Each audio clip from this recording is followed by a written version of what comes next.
Hello, my dear students. Welcome to Adda 24/7. Myself, Ritika, your mentor for ESI for RBA Grade B and NABARD Grade A examination. तो ये जो series है ESI हमने start की है keeping in mind the requirement of the examination. कैसे? All the previous year questions, all the topics that have been asked in the examination हम उनको हैंड पिक करते हैं, उसके अराउंड सारी इंपॉर्टेंट चीज़ें आपकी पर वीडियो कवर करने की कोशिश करते हैं. उसी में ये लेक्चर नंबर आपका 9 है. 8 PM पे ये लाइव होती है वीडियो, राइट. एंड अब से आपको मैं रोज मिलूंगी 8 PM पे. एंड अभी हम स्टार्टिंग पढ़ रहे हैं, इसके बाद हम इसको करंट अफेयर्स में कन्वर्ट कर देंगे क्योंकि हम चाहते हैं कि पहले आपको थोड़ा बेस बन जाए. ठीक है, इंपॉर्टेंट चीज़ होगा. फिर करंट तो ऑब्वियसली हमने फेज 1 निकालना है पहले, उसके बाद फेज 2 भी निकालेंगे, लेकिन करंट स्टार्ट करेंगे पहले. लेकिन ये समझना बहुत जरूरी है आपका. ठीक है, कुछ फटाफट से वीडियोज हैं जो आप देख लीजिए. अच्छा, आज का टॉपिक है हमारा WPI and CPI. Very very important topic. Paper में क्वेश्चंस पूछे गए हैं. इन्फ्लेशन को मेजर करने के लिए यूज किया जाता है. इन्फ्लेशन हम पहले ही पढ़ चुके हैं. ठीक है, नहीं पढ़ा है आपने इन्फ्लेशन तो कोई बात नहीं, आप वीडियो देख लीजिएगा. मैं आपको बता दूंगी कहाँ पे मिल जाएगा. तो गाइज हमारा मोबाइल ऐप डाउनलोड कर लीजिए if you haven't downloaded it yet. काफ़ी सारा कंटेंट है विच इज़ एब्सोल्युटली फ्री और बहुत काम आएगा आपके.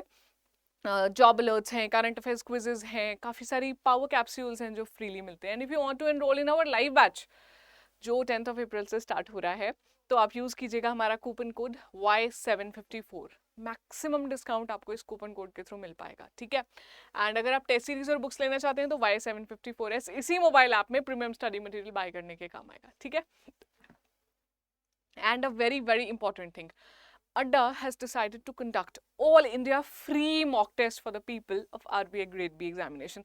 तो जो बच्चे वेट कर रहे हैं ना नोटिफिकेशन की, प्लीज जाके पेपर दो, जरा देखो कहाँ पे कंपटीशन में स्टैंड करते हो. जितने ज्यादा बच्चे आएंगे उतना ज्यादा कंपटीशन लेवल होगा, उतना ज्यादा आपको मजा आएगा आइडियली और सीखने को मिलेगा. तो प्लीज शेयर करो ये लोगों के साथ. फ्रीली आप एनरोल कर सकते हो इसमें, और इसमें एनरोल करने के लिए आप जाइए प्लीज नीचे जो डिस्क्रिप्शन में लिंक दिया हुआ है वहाँ पे. ठीक है, चलिए तो बात करते हैं WPI वर्सेस CPI की. मुद्दे की बात, बहुत बहुत इंपॉर्टेंट मुद्दा है ये, काफी न्यूज में चलता रहता है. तो मैं आपको दिखाती हूँ क्वेश्चन कैसा आता है इस पे. RBI में भी आ चुका है, नाबार्ड में भी आ चुका है, और ये ना एक स्टैटिक कॉन्सेप्ट आप समझ लोगे, लेकिन आप देखोगे इसको समझने के बाद आपको काम ऐसे आएगा कि करंट में बहुत रहता है, उस पर क्वेश्चन भी आते हैं. तो जैसे एक क्वेश्चन आया था, headline inflation in India is estimated using what? Wholesale price index, producer price index, consumer price index, urban consumer food price index और कंज्यूमर प्राइस इंडेक्स कंबाइंड. तो if you have been following the lectures regularly तो आपको पता है when the answer option is bold तो वो उसका answer है. कैसे है ये मैं आपको इस लेक्चर में बताऊंगी. नाबार्ड में भी क्वेश्चन आया था, लेकिन इसके करंट एस्पेक्ट पे क्वेश्चन था कि इकोनॉमिक सर्वे 2017 के according CPI based headline inflation जो है उसका एवरेज कितना रहा है. तो ये तो बहुत ही कॉमन क्वेश्चन है. इन्फ्लेशन कितना चल रहा है, रिटेल इन्फ्लेशन लेटेस्ट कितना है. पेपर से पहले जो ये डेटा होता है ना, आपसे पक्का पूछते हैं क्वेश्चंस इस पे, बहुत सारे हैं. ठीक है, तो समझ लेते हैं पहले हम होता क्या ये. WPI और CPI की हम बात करें, देखिए है ऐसा कि हम कंज्यूमर्स हैं, आप और मैं कुछ भी जब मार्केट से कुछ लेने जाते हैं हम कंज्यूमर्स हैं, लेकिन वो आ रहा है कहीं पीछे से, तो पूरी सप्लाई चेन लगी हुई है उसके पीछे. ये होलसेल प्राइस इंडेक्स बात करता है उस सप्लाई चेन की. तो प्रोड्यूसर होता है कोई, किसी ने प्रोड्यूस किया है, बनाई है कोई चीज, उनसे कौन लेके आता है? होलसेलर. होलसेलर कौन होंगे? जिनके पास काफी सारी तादाद में सामान होता है. एंड देन आते हैं रिटेलर्स. रिटेलर्स जो आपके शॉपकीपर्स, जो मार्केट में आपके शॉपकीपर्स मिल जाते हैं, आपको नुक्कड़ पे कोई मिल जाता है वो. एंड कंज्यूमर्स हो गए हम. देखिए इसका एक बहुत छोटा सा एग्जांपल लेती हूँ जो शायद बेटर समझ में आएगा. वेजिटेबल्स हम सबको रिक्वायर्ड होती हैं, तो जो वेजिटेबल्स ग्रो कर रहा है फार्मर, वो हो गया आपका ये प्रोड्यूसर. ठीक है, अब उनसे एक बड़ा मंडी वाला होता है शहर में. हम सब फार्मर के पास तो नहीं जाते डायरेक्टली सब्जियां लेने, जाएं तो वैसे बहुत बढ़िया है, आजकल ट्रेंड चल रहा है, लेकिन नहीं जाते हैं ना, हम अपने नुक्कड़ की दुकान से लाते हैं. नुक्कड़ की दुकान की चेन अब पकड़ रहे हैं हम. तो फार्मर से सब्जियां लेके आया बड़ा मंडी वाला. ठीक है, एक बड़ी मंडी होती है शहर में, वो हो गया आपका होलसेलर. क्योंकि वो पर का, आप जाओगे ना अगर बड़े मंडी वाले के पास कि भैया मुझे 1 किलो गाजर चाहिए, आप ट्राइड दिस, वो कहेंगे मैडम 1 किलो नहीं देंगे हम, पूरा का पूरा ये जो इतना बड़ा हमारे पास रखा हुआ है, इनके जो बड़े बड़े क्या बोलते हैं कार्टन होते हैं, ये मिलेगा आपको, जो which include 50 kgs, 25 kgs, 100 kgs ऐसे. तो वो आपके हो गए होलसेलर. होलसेलर के बाद जो आपकी नुक्कड़ का दुकान वाला है, जो आपकी स्टोर वाला है, वो होगा रिटेलर. वो लेकर आएगा उस मंडी वाले से, एंड फिर आप लेंगे, तो आप हो गए कंज्यूमर. ये ऐसे चेन चलती है. जो प्रोड्यूसर के टाइम पे चेन चल रही होती है वो होती है प्रोड्यूसर प्राइस इंडेक्स. हम उसको नहीं पढ़ते क्योंकि हमें उसको टारगेट नहीं करना, ना वो पेपर में पूछा जाता है, ना ही हम इन्फ्लेशन उसके थ्रू मेजर करते हैं, ठीक है। हमारे काम का क्या है, WPI, होलसेल प्राइस इंडेक्स, जो कि रिटेलर के लेवल पे है। वो रिटेलर ने कितना खर्चा लगा उसको, वो जो इंडेक्स मेजर करता है प्राइस में चेंज। और कंज्यूमर वाला तो सबसे मोस्ट कॉमन है, इसको हम कहते हैं CPI। कंज्यूमर वाला मोस्ट कॉमन इसलिए है क्योंकि you remember the inflation targeting by RBI, 2 to 6% का जो बैंड रखा हुआ है उन्होंने, वो जो आपका बैंड है वो किसको टारगेट करता है, CPI को, कंज्यूमर प्राइस इंडेक्स को। इसलिए सबसे ज्यादा हेडलाइन यही बनाता है। हेडलाइन ध्यान से समझना, आगे काम आएगा क्यों हेडलाइन बनाता है। तो समझते हैं अब हम CPI को, जब हमने देख लिया कि है क्या CPI। देखिए CPI क्या है, अगर इसको डिफाइन करें, it measures the price change from the perspective of a retail buyer for goods and services both. Retail buyers है ना हम, रिटेलर से जाके हम लेते हैं, तो गुड्स एंड सर्विसेज बोथ इसमें इंक्लूडेड होती हैं। जो WPI है उसमें सर्विसेज इंक्लूडेड नहीं होती, सिर्फ गुड्स इंक्लूडेड होते हैं, क्योंकि सर्विसेज हम होल्ड नहीं कर सकते, सर्विसेज हम लेके रख नहीं सकते अपने पास, गुड्स रख सकते हैं। इसलिए CPI में दोनों इंक्लूडेड होती हैं, प्लीज ध्यान रखिएगा। ये कौन रिलीज करता है, नेशनल स्टैटिस्टिकल ऑफिस, और इसका बेस ईयर है 2012। बेस ईयर का कॉन्सेप्ट बहुत जरूरी है, देखिए क्यों, क्योंकि अगर आपका बेस ईयर ही नहीं है तो प्रॉब्लम कहां पे आएगी ना, किसके कंपैरिजन में आप मेजर कर रहे हो। जैसे कि अभी मेरा जो प्राइस है वो लेट्स अज्यूम 3200 रुपीज है, एक बास्केट ऑफ गुड्स का, ठीक है। एक बास्केट है मेरी, उसमें जितने गुड्स हैं उनका प्राइस है 3200। ये महंगा है कि नहीं, मैं किसके अगेंस्ट मेजर करूं, किसी का तो है ना परसेंटेज मुझे लेना पड़ेगा। जैसे एग्जाम्पल, आपकी क्लास में आपके मार्क्स कितने आए से पहले पेरेंट्स पूछते थे, अच्छा बताओ उसके मार्क्स कितने आए जो क्लास टॉपर है, या फिर आपका कोई फ्रेंड हो सकता है जो पढ़ाई में बहुत अच्छा हो, उसके मार्क्स कितने हैं, और फिर मेजर किया जाता था कि आपके नंबर अच्छे हैं कि नहीं, है ना। वही यहाँ पे हो रहा है। तो ये जो बेस ईयर रखा गया है बहुत जरूरी, इसी के अगेंस्ट हम हमेशा देखते हैं अपना जो प्राइस राइज, जो इंडेक्स मेजर करता है हमें, ठीक है। डेटा मंथली बेसिस पे पब्लिश करता है NSO, और टोटल जो आइटम्स है वो 8 कैटेगरीज में इसकी डिवाइड की गई है। तो जो ये बास्केट है एक्चुअली, अब कितनी सारी आइटम्स हैं ऐसे, तो जब आप जाते हैं तो आइटम्स जो टोटल जितनी भी है हमने उसको डिवाइड कर दिया है 8 कैटेगरीज में, ठीक है। फूड बास्केट बना ली गई है और उन्हीं को हमेशा मेजर किया जाता है। ये basket of goods and services है जो कि 8 कैटेगरीज में। वो 8 कैटेगरीज कौन सी हैं, देखिए, ये मैं बाद में बताती हूँ फॉर्मूला। ये देखो कौन सी है, ये लिखी हुई है यहाँ पे, फूड एंड बेवरेज, पान tobacco, clothing and footwear, housing, fuel and light and miscellaneous. याद बेसिकली ऐसे रटने की जरूरत नहीं है, सिर्फ समझ लो कैसे कि यार हमें सबसे ज्यादा खर्चा कॉमन कहाँ पे होता है, खाने पीने पे, फूड एंड बेवरेज पे होता है खर्चा, तो उसकी बात की गई है। हमें घर भी चाहिए, अर्बन एरियाज में लोग रेंट पे रहते हैं बहुत सारे, काफी लोग अपना घर भी बाय करते हैं, और रूरल एरियाज में तो यूजुअली अपना होता है ना। तो हाउसिंग भी एक बड़ा खर्चा है, कपड़े पहनना, शूज पहनना एक बड़ा खर्चा है, फ्यूल लगेगा आपका आने जाने के लिए, लाइट घर में यूज करोगे आप, और धूम्रपान भी बहुत लोग करते हैं।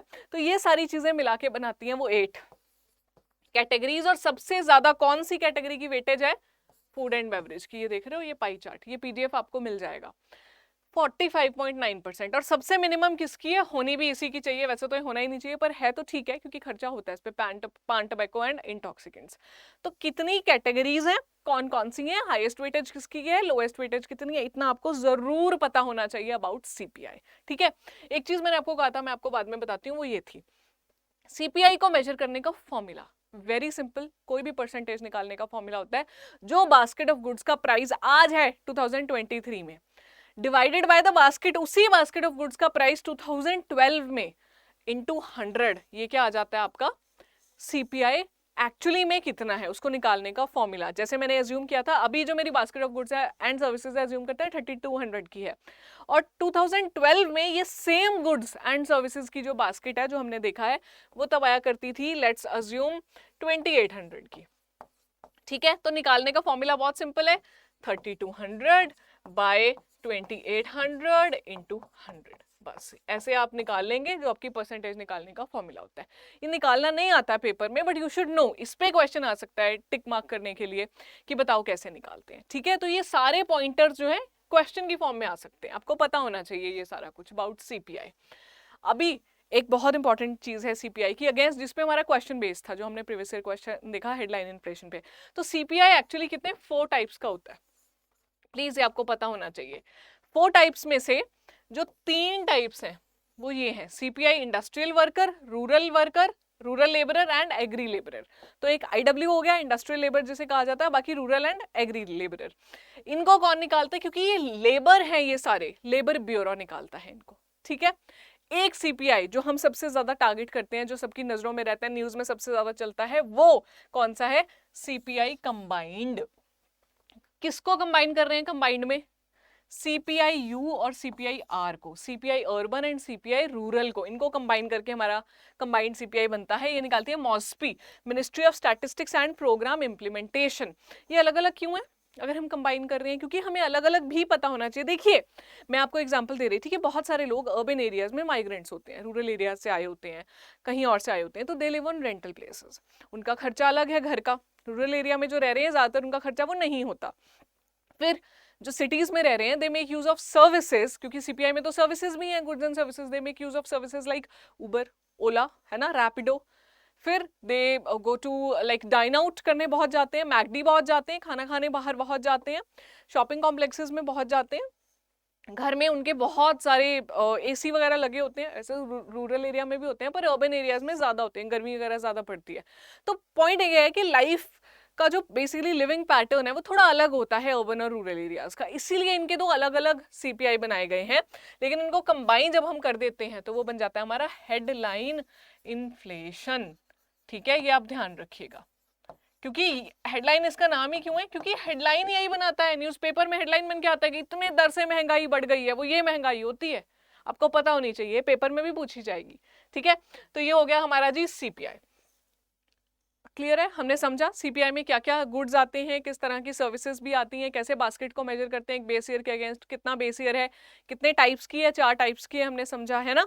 और हम हेडलाइन इन्फ्लेशन किसे बोलते हैं? CPI कंबाइंड को। अब आते हैं हम WPI पे। देखिए होलसेल प्राइस इंडेक्स है, ये movement of basket of wholesale goods.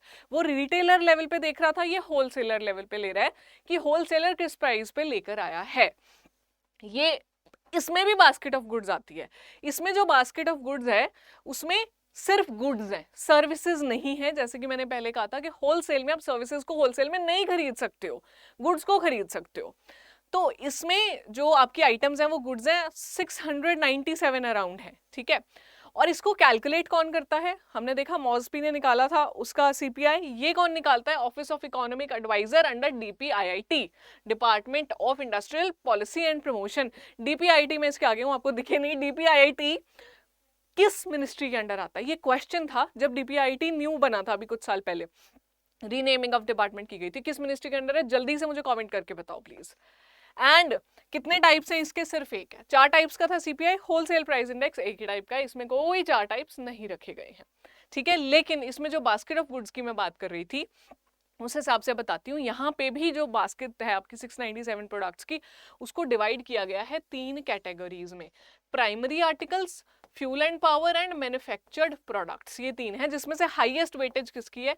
Wholesaler है भाई, तो मैन्युफैक्चर्ड प्रोडक्ट्स की ही होनी चाहिए। होलसेलर जो बनते हैं प्रोडक्ट्स उन्हीं को खरीद के आएगा, सबसे ज्यादा इसकी होती है, followed by primary articles, followed by fuel and power. इसका भी जो बेस ईयर है इस 2011-12, पहले इसका बेस ईयर हुआ करता था 2004-5, लेकिन 2017 में चेंज किया। अभी 2017 में अगर चेंज किया तो 2017 ही क्यों नहीं रख दिया, 11-12 क्यों रखा? क्योंकि देखो इसको जो चेंज करना है बेस ईयर को बार बार बहुत मुश्किल हो जाएगा, और 4-5 के बाद सीधा 17 कर देंगे तो बहुत सारे ईयर्स हम मिस आउट कर देंगे बीच में। और आपको पता है कि इकोनॉमिक सर्वे आप जो पढ़ते हो, जिसपे सवाल आते हैं पेपर में बहुत, उसको बनने में साल भर लग जाता है। तो बहुत सारे स्टैटिस्टिक्स होता है, बहुत डेटा है, बहुत ज्यादा कैलकुलेशन करनी पड़ती है। तो इसलिए ऐसा मिड ईयर, ऐसा ईयर चूज किया जाता है जिसमें कोई भी बहुत ज्यादा अप्स एंड डाउन्स ना आए हो, और ना ही वो पुराने ईयर से बहुत ज्यादा दूर हो। इसलिए 2011-12 रखा गया। याद करना बहुत आसान है क्योंकि CPI का 2012 है, इसका 11-12 है। तो दैट इज इट गाइज, ये थी कहानी CPI और WPI की। आपको समझना है कि क्या CPI है, क्या WPI है। मैंने आपको बता दिया है कि हमारी जो हेडलाइन इन्फ्लेशन बोलते हैं हम उसे, वो कौन सी होती है? CPI combined. तो हेडलाइन के जो ऑपोजिट इन्फ्लेशन है, जो दूसरी इन्फ्लेशन होती है, वो होती है कोर इन्फ्लेशन। तो बेसिकली कोर इन्फ्लेशन कुछ नहीं है, बच्चे बहुत डरते हैं हेडलाइन और कोर इन्फ्लेशन से। हेडलाइन तो आपकी CPI कंबाइंड, आप समझ गए। कोर इन्फ्लेशन में क्या है? इस हेडलाइन इन्फ्लेशन में से फूड माइनस कर दो, फ्यूएल माइनस कर दो, जो बचा वो आपकी कोर इन्फ्लेशन है। और माइनस क्यों कर रहे हैं? सबसे ज्यादा टीवी पे आग कहाँ पे लगती है? न्यूज चैनल्स पे। बहुत ज़्यादा थाली खाना हो गया महंगा, प्याज हो गया महंगा, है ना, वॉलेटाइल है, बहुत जल्दी जल्दी भी चेंज करता है और अब्रप्टली भी कर सकता है। फ्यूल के दाम भी बढ़ते रहते हैं, फ्यूल इंक्लूड्स पेट्रोल और ये जो आपका डीजल, ये सारी चीज़ होती है, तो उसको हम माइनस कर देते हैं, तो बेसिकली वो बच जाता है कोर इन्फ्लेशन, तो वॉलेटाइल प्रोडक्ट्स को जब माइनस कर देते हैं। ठीक है, that is it guys from my and. I really hope you like the lecture. आपको समझ में आया, सारा कुछ आया, तो thank you so much. Let me know in the comments, और मुझे डीपीआईटी की मिनिस्ट्री बताओ जल्दी से। Thank you.